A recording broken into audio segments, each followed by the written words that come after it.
ಅವನ್ ಯಾವನು ಎಲ್ಲಿಂದನೋ ಬಂದ್ಬಿಟ್ಟು ನಮ್ಮವ್ನು ನಂಗೆ ಹೇಳ್ದಾಗ ನೀವು ಬೂಟ ಹೊಡಿಬೇಕೋ ಬೇಡ ಅವನ್ಗೆ. कन्नड़ नहीं सीखेगा? हाँ? नहीं, कन्नड़ नहीं सीखेगा? ये हिंदुस्तान है, ठीक है। और इधर हम जो चाहेंगे वो बोलेंगे। और कन्नड़ा लोग रह का रहे हैं हिंदुस्तान में, हाँ? हिंदुस्तान में रह रहे हैं। ಕನ್ನಡಿಗರಿಗೆ ಸ್ವಾಮಿ ಕಲ್ತೀನಿ ಜೈ ಕರ್ನಾಟಕ. ಇದೇ ಕೊನೆ ಎಚ್ಚರಿಕೆ. ಒಬ್ಬ ಕನ್ನಡಿಗರ ಮುಂದೆ ಏನಾದ್ರೂ ನಿಮ್ ಅಷ್ಟೇ ಅದೇ ತರ ಜಾಂಚಲಿಕೆ ತೋರಿಸುತ್ತೆ, ನೀವು ನೋಡೋದಕ್ಕೆ ಆಗೋದಿಲ್ಲ.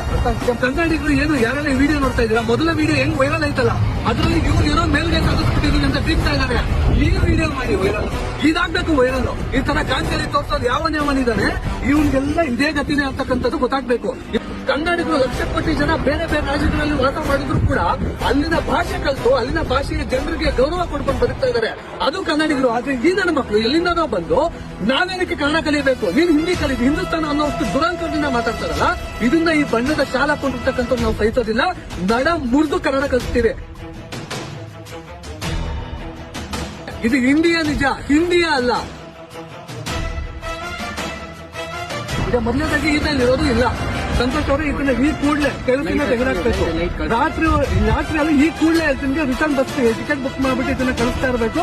ಇದು ಕ್ಷಮೆ ಕೇಳ್ದ ಅಂದ್ಬಿಟ್ಟು ಕ್ಷಮಿಸ್ತಕ್ಕಂಥದ್ದಲ್ಲ. ಏನಕ್ಕೆ ಅಂತ ಹೇಳ್ತಾ ಇದೀನಿ, ಪದೇ ಪದೇ ನಾವು ಕ್ಷಮಿಸುವಂತದ್ದು ಈ ತರ ಪ್ರಕರಣಗಳು ಹೆಚ್ಚಾಗ್ತಾ ಇದೆ. ಇದನ್ನ ನಾವು ಸಹಿಸೋದಿಲ್ಲ.